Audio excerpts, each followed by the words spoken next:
The title race is well and truly heating up as Liverpool and Arsenal played out arguably a game of the season contender yesterday with an epic 2-all draw. Today, we discussed who has the edge in the title race. Is it Man City or is it Arsenal? Roll the intro.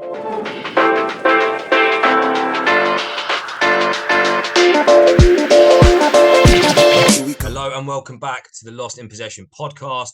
First things first, do us a favor, hit that subscribe button. It's free, it takes 2 seconds, and we appreciate it more than you can know. Thank you very much. Let's get straight into the action. Obviously, yesterday, if you've been living under a rock, Liverpool and Arsenal played out one of the games of the season, 2-all draw at Anfield, and it was back and forth. It was an absolute thriller of a game. However, what this means is for Arsenal is that they have dropped points. So, Reese, we will come to you first. A lot of debate over this result.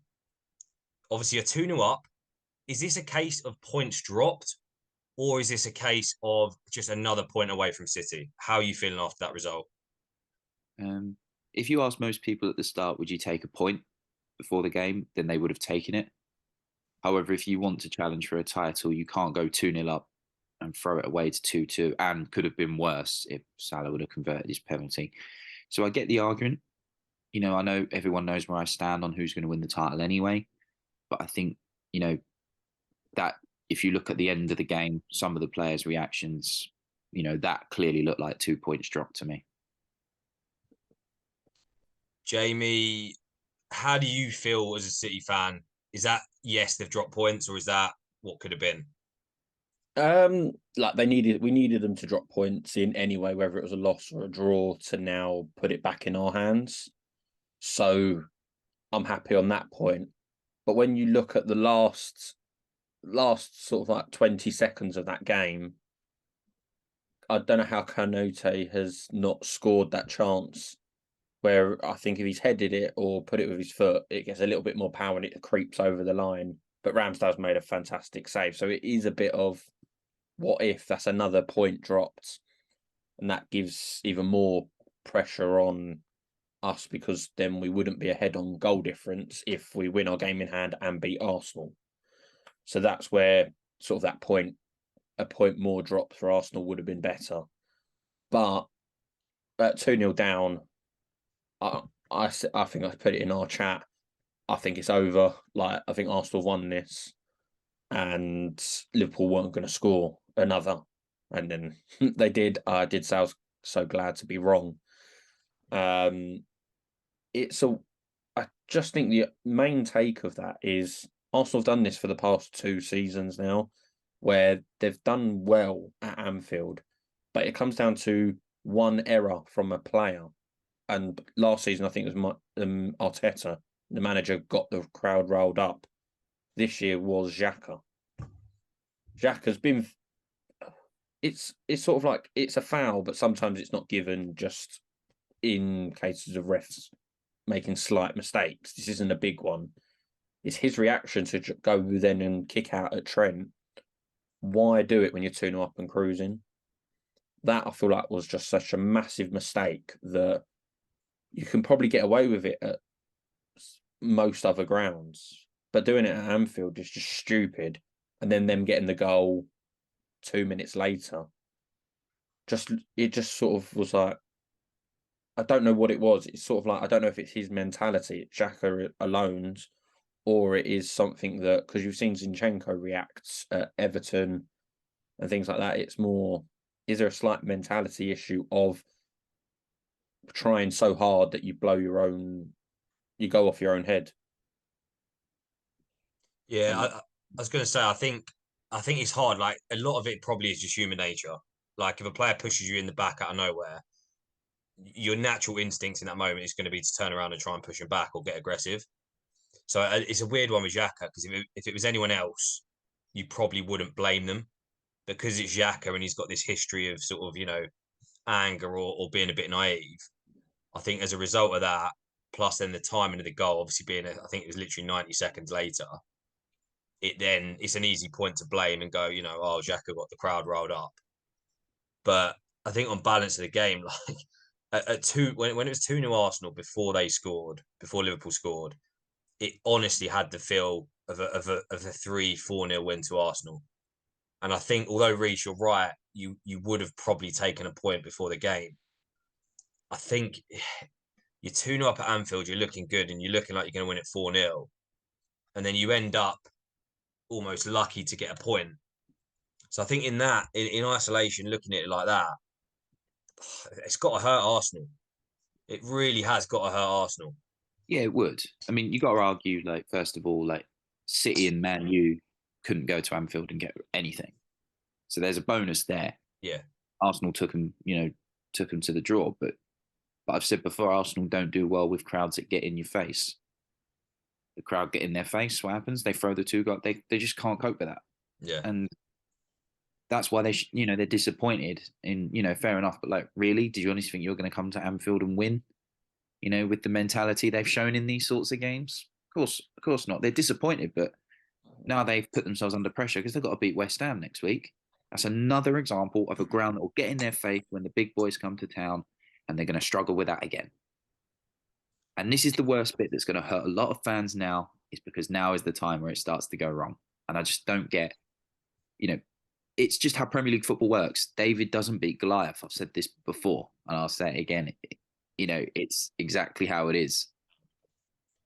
I think you've been saying that for a lot of the season, though, and Arsenal have kept proving you wrong in that sense, that they can go away to these games and get big wins, or they can get last minute winners when their luck's against them. And I do still think, regardless of yesterday, this is an Arsenal side that are just, I've said it a few times this season, but they are just so much better than what we've ever seen Arsenal, for the last 10, 15 years.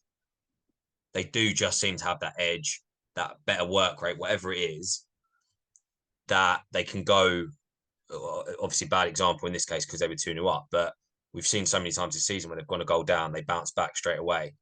And something does seem to have fundamentally changed with the squad where there's a bit more belief. Even yesterday at 2-2, Arsenal weren't sitting back going, yeah, we'll take a point. Arsenal were going for the win. And you've got to respect that. You've got to respect that mentality. Obviously, yeah. You do, but that can cause an issue. That's why they probably nearly lost it, because they were doing that.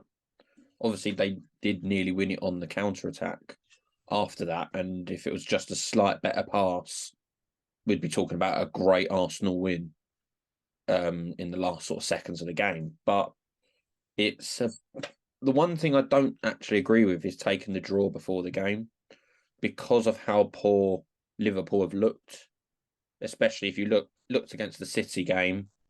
Liverpool went 1-0 up, and it was still a second half cruise control for City. And that's not really happened against Liverpool in the last sort of 5 years, apart from when they had a man sent off against us. And that's a different matter when it's against 10 men. So, and then against Chelsea arguably should have won that game, and Chelsea haven't been in great form. So it's kind of, Liverpool were there to be taken, like really, by teams who have been quality this season. Not really. Arsenal was showing it in the first half. Yeah, different teams, different mentalities. Don't forget, Arsenal's record in Liverpool as a city is terrible. And yes. And whenever teams on a bad run of form, why is it always Arsenal they play next and they end up getting a result against? Let's be honest, it's true.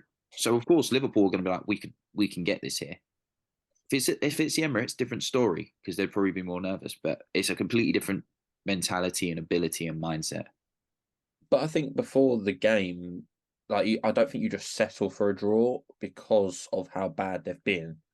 And I even looked at the odds about 3 minutes into the game. You were favourites, which, if we looked at that a year ago and went, Arsenal will go to Anfield and be favourites by the bookies' odds, would have all laughed and said, what the hell is going on? It shows how well you've done. I think because it was more, everyone was talking about your fixtures, and it was looking like this is a big test away to Liverpool at Anfield, and you've also got this sort of away to City and away to Newcastle. They're the 3 games that people have been talking about. So it's kind of like your first hurdle, and I think you want to if you got over that one, it probably wouldn't, it would matter less if you drop points at City and at Newcastle. But now you've still got them two hurdles. It's where I don't think you should want to just take it. And I think if you want to win the league, you can't be settling for a draw before the game. I think that's fans though. That's fans. That's not. There's no chance in hell Arteta's going, we'll take a point here, lads. Like that's fans going, oh, that's a fixture we could lose. We'll take a point. No, but I guess if you look at the start of the season, managers probably will go, we're going to look at the games. We'll get our points here. Won't get points here, there. For example, just analysing the fixtures. You probably at the start of the season go, we're probably not going to get anything at Anfield. So in that way, it is a point gained for Arsenal. But the way the season's gone on, the way Arsenal looked and were performing before the sort of, I think the Xhaka incident, Salah goal, you'd be like, we're getting 3 points here.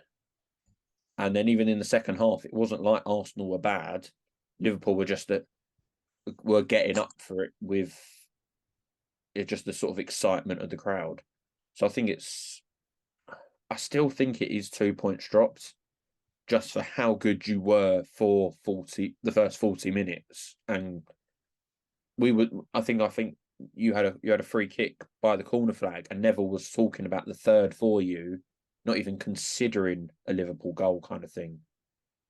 So it's them type of results, and into the what's now is in the business end of the season is where I think it's winning at all costs.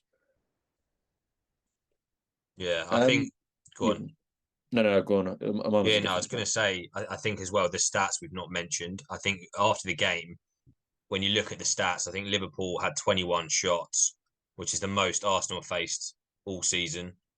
Their XG, I think, was 3.94, which again is pretty wild considering they only scored 2 goals. But I do think again, penalty, I guess. Yeah, I guess penalties probably that 0.9 XG, whatever, however it works. But I think when you look at it like that again, for the case for Arsenal, if you concede 21 shots at Anfield and they've got an XG of 3.9, generally speaking, you're going to lose a game there. There's so many ways you can analyze this game, and it depends on your perspective. But in terms of looking ahead, obviously you guys might disagree with who has the edge. I don't know who the bookies' favourites are. I'd be intrigued to see how they've got it at this stage. I saw it. It was exactly the same. Oh wow! Okay, so literally 50-50. I saw both 11 to 10.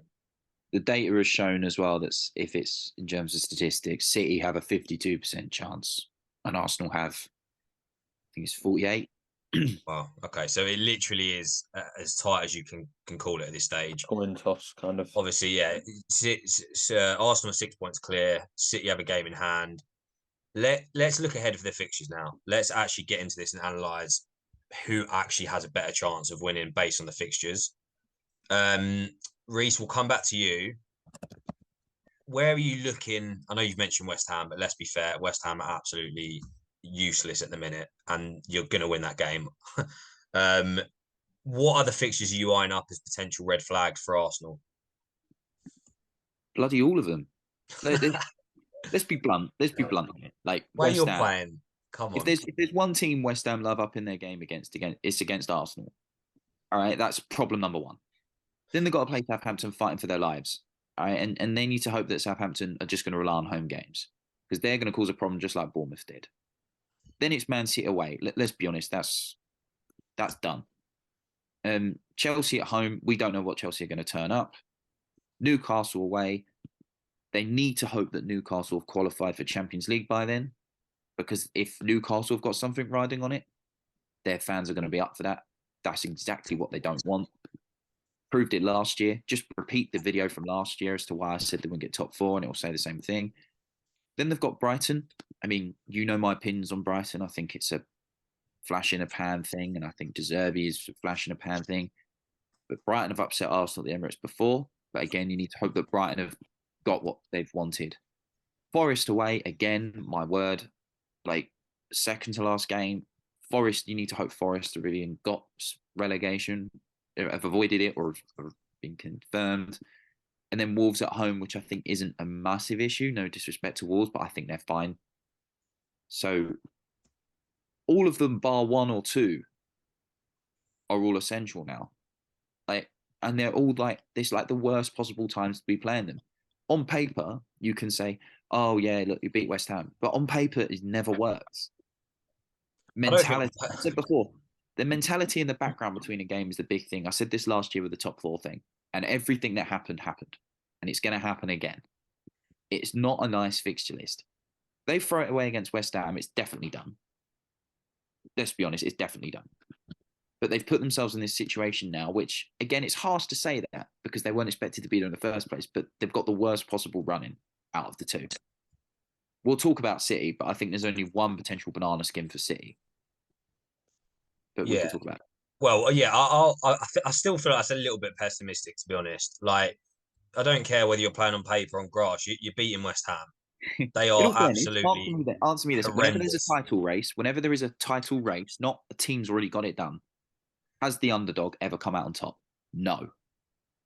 The only time you've got a chance of it ever happening is when everyone's on an equal financial footing. And that's what's happening in Italy at the moment. That's why it's been so entertaining. It does not happen in Premier League football. Leicester's was not a title race. That was 6 teams from the Big Six all having rubbish seasons. But they were still the underdog. They were still the underdog, but they won. I think what Reece is meaning is when it's a title race, when you've got teams who are 3 points off each other. If you look at the ones that happen that aren't, well, actually no. The only one to disagree with you is when City won the league against United. Yeah, that's probably the only time. Liverpool United are more favourites than City, but other than that, you've had City versus Liverpool 3-4 times now. Yeah, and we've won it all the time. Exactly. Kind of thing. You could probably argue Blackburn, but even then, again, that was an example of a team throwing money at the game to win it. That's not a disrespect. That's just how football is. But even then, they lost their last game to even win the league. So let's be honest. It just doesn't happen. It's just not how football works, and that's exactly the same here. But the only difference, Arsenal aren't a sort of mid-table club. You're not a true underdog story. Like Leicester winning the title is an underdog story, but what you're saying with the sort of title race, Arsenal aren't that. Arsenal are, in my opinion, the third biggest club in England. Jordan might disagree and say fourth, but one of the biggest. So this is where I disagree on the sort of. I understand what you mean by the underdog bit, but you are still such a huge club. It's not quite a David and Goliath kind of story in this. But with your fixtures, I actually agree with the West Ham one. West Ham do get up for these random games. I think they beat Liverpool last season at home, and that effectively cost Liverpool the title. West Ham do get up for normally Spurs and Arsenal. They love that game, especially at home. So it is one where it's not a foregone conclusion, despite how West Ham have been, rubbish, to put it nicely, really. So that's kind of how I see that one. The Southampton game, after I watched Southampton on Saturday, you don't have anything to worry about unless you have an absolute 2 out of 10 game. They're quite a poor side, unfortunately, for them. So that one I do disagree with. Then the next 3 games are tough: City, Chelsea, Newcastle. But you want to win a title, you've got to play these games. You're always going to have a run of fixtures where you don't want them all in a row, but that's just what happens. To win titles, you've got to go and. Well, to be honest, that it's winning probably at least 6 points is kind of good. I still think it's not a foregone conclusion, titles over kind of scenario, because you've only got to worry about the Premier League. And I think when we come to City's fixtures, that's a massive advantage. The City have got other things to play for. Yeah. I mean, I do get that where you're coming from, but how many teams do that where they go, we just want to sacrifice on the one thing, and it always goes wrong? So That's fine saying that, but let's be honest, right? City have not had their best season domestically by any standards, and yet Arsenal can't shake them off. What does that say? What does that say? They can't shake them off. It shows how good City are, but it also goes to show just why this is a problem for Arsenal. No, the only thing I disagree on that with is I think after there was a stat I saw after something like 27, 28 games, if you looked at what points Arsenal had compared to what Man City had in the last 5, 6 years, we were only ahead of you once, and that was the Centurion season. So in every other season, except for the Centurion season, you'd still be ahead of us in that. So that's why I don't agree with you on that. I think you've still got a massive chance to win this. It's definitely not over. And even though you dropped points at Anfield, you still played well for majority of the game. Well, played better than what they have done, what we have done for like the last 10 years. Yeah, but like it's an improvement. Like I said, top four is all it should be, and that's still an improvement. And unfortunately, unrealistic expectations are being set. But let's be blunt here: they're not going to win it. It just doesn't happen. I know it's not David Goliath's first day, but it just doesn't happen. A chance on paper, it just doesn't happen in football. I just don't see both. I don't see both of us not dropping points. That's it. And with you having the advantage at the moment, it would be 3 points if we win our game in hand. It still means I don't see it being a foregone conclusion like you do.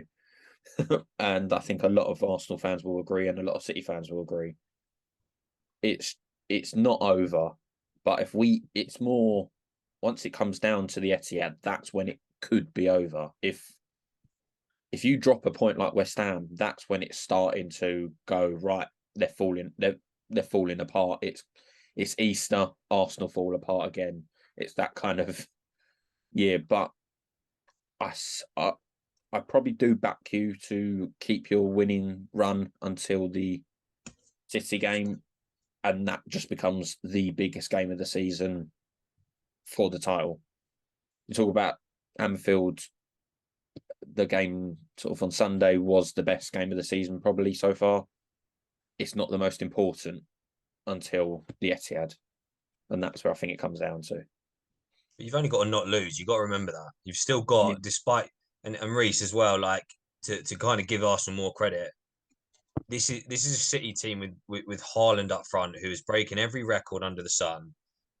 The vibe that they're playing with at the minute, and this joke, like Haaland just scoring every chance, breaking all the records. City should be. If you didn't look at the league table and you watched City, you saw all the Haaland goals, all the records, you'd say this City team have already won the league. They're 10 points clear. So the fact you're actually still above them and you're 6 points clear is ridiculous. Like, this is a City team, as I said, the way Haaland's playing, that should be 10 points clear. And Jamie won't agree, but the fact they're not 10 points clear and basically already got the league written down is surprising. Yeah, I mean, don't get me wrong. I've never said it's a disappointment if we don't win it. Like, it's an amazing achievement. You're right. City should be top. Maybe not by 10 points, but City should be top. But it's the thing. It's easier said than done saying not lose. But like I said, they said with the top four thing last year, I said it's the type of games you've got to play. If you're playing at home to Wolves and then you're playing at home to Villa, etc., teams that haven't really got much going on, completely different. Yeah, absolutely. But when you're having to go away to the teams where, like I said, you don't do well of that in-your-face atmosphere, it's a completely different ball game. Football is a mentality game at the end of the day. Like, I do half agree with, if you look at sort of stats and things like that, talking about Haaland, we should be top, but that's a credit to Arsenal. Really, if you look at the points that we're both on, yeah, we, like you said, 10 points clear. We are 10 points clear to everyone else. It's kind of, that's what would happen if Arsenal were having a season like last season or several before that. If Arsenal weren't having this unbelievable season for them, well, sorry, not just for them, I don't want to be disrespectful, they're having an incredible season. They weren't having that, we would be 10 points clear. It would be a walk in the park. People would be talking about City winning the treble much more. It got mentioned yesterday by Carragher, but I've not really heard it much elsewhere. But if we were, it's because you're of not Liverpool. how good Arsenal have been. What was that? Sorry. Because you're not Liverpool. That's why the treble's not being mentioned. Yeah. Even though it should be, because you're in with a No, if bloody you were top of the league and clear, then everyone Yeah, would be yeah, saying that's what I'm saying. But it normally it would be, but it's because of how well Arsenal have done. So I think I think you are doing them a discredit, Reece. Well, let's move on to City's fixtures. So, Jamie, I guess same question to you. Obviously, the Arsenal game is the one that you go, you know, that's the biggest game. Is there any others that are standing out to you from City's games that you think could be a bit of a banana skin? If we're just talking Premier League, then you've kind of got to look at probably two of our away games being Brighton and Brentford, because they've both been in very good form this season. Brentford have already beaten us at home, and Brentford would be the final day of the season game in a sort of once I think, like Reece, you're saying, there's a crowd that can get up for it, and I think Brentford won't just sit on their laurels. They want to just compete. I don't think they're that fussed about if they get European football or not. Blah blah blah. They could be 10th and they're still going to be going. We're going all out for this.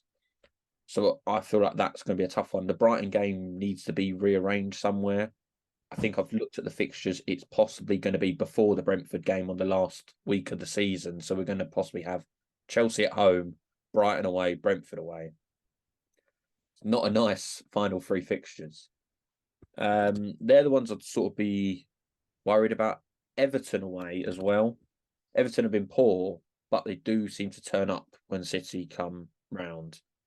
I think it was the Centurion season. It's the only time I remember playing away, having a game against Everton and going, we controlled that. We won 3-0. It wasn't that tough of a game, but every other time you've got the sort of Manx versus Scousers kind of rivalry. It's not fierce between City and Everton that much, but it's still got that slight edge to it. And Everton at the moment are still playing for relegation, and it's not the easiest ground to go to. So they're the sort of ones. But I think what needs to be said is the extra games City could have. So we've got 2 games against Bayern. If we get through to that, we'll have 2 more games. That could be Chelsea or Real Madrid. Odds say Real Madrid. So that's also travelling abroad again. I know it's Spain, but still, it's a difference travelling down to London than travelling abroad, I think, for other games. And then, so that's what, four extra games plus the FA Cup semi-final against Sheffield United. Now, we're lucky that was a slight disrespect, but I don't probably mean it. It was the nicest fixture out of the 4. So we should be able to rest a few players but still have a strong team out. That could really matter, playing possibly 5 extra games as well as the fixtures we've got. I think that can be a problem, and that's probably why I don't think we're going to win every single game and then take it out of Arsenal's hands. Yeah, I think it's impossible to although you're in great form at the minute, I just don't think with the Champions League fixtures, you're going to win. You will definitely drop points in the league. And even though you've got, in my mind, a lot easier set of games, I think, as you said, if you've got, games every 3 days, maybe you get an injury, you draw a game, you lose a little bit of momentum. I still think there is an opportunity there for Arsenal maybe to capitalise. I guess, well, before we wrap up and pick who we actually think is going to win the league, is there any other factors that you guys have not said that you think could potentially be a factor in the title race? Yeah, I do agree with Jamie's comments a little bit here. Well, quite a lot actually. I think, yeah, if Everton aren't clear of trouble, then that's a potential banana skin. That was the one I sort of foreshadowed earlier. I agree with Brentford away. I think Brentford are that team. They're a very professional bunch. Like, they don't care, even if they're mid-table and on the beach, they'll still turn up. They proved it at Everton last year. I mean, I wouldn't be too worried about Leeds. That they give it a go, but as we can see, they tend to get thrashed as a result. Leicester, are they going to respond on Saturday? We just don't know. We just don't know what we're going to get. If they're out the Champions League, then that's obviously that causes a problem. But I think, they might go all out for the Champions League here. They've got the depth to cope with a fixture list like this. It's not ideal, but they've got the depth to cope with it. It's the thing, it's how they're going to schedule everything in, because the last, imagine putting in 3-4 games in a week. That's just, insane. But like we said, if there's any team that's capable of doing it, it's Man City, right? But yeah, I wouldn't think there's any other factors. I mean, let's be honest, if Haaland gets injured, is it going to hamper them that much? I wouldn't have thought so. They'll just change their tactics around. But yeah, it's an interesting run of fixtures actually looking at them. But yeah, I don't know. I don't know what to make of it sometimes for them. Yeah, we will. I think we will go out for the Champions League. Like we're playing our strongest team home and away. So what's available if there's no suspensions or injuries? It's going to be full strength, and that then can be an issue for the Leicester game because we are at home on both, so that's the positive. Yeah, but then you might rest players against the relegation teams, which of course is into the relegation teams' hands, isn't it? But yeah, it's a good run of fixtures, but it is a strange one because by the looks of it, you're not even gonna. You might as well be playing for the next 6 months for the amount of games you've got coming up. Like you'll run into the new season if you're not careful. I think though, Pep would definitely rather at this point win the Champions League now. But will he actually change the tier? Like, I still don't. Although we're saying like he'll prioritize Champions League, I still necessarily don't think the team lineups will reflect that. Like, I see that more as a subconscious thing rather than him actually resting players in the league. It won't. I mean, let's be honest. When we say resting players, they're not going to put out their under-16s. They can rest Haaland and put on Alvarez, who is a capable goal scorer. They get goals from Gundogan, they get goals from Silva, they get goals from Mahrez.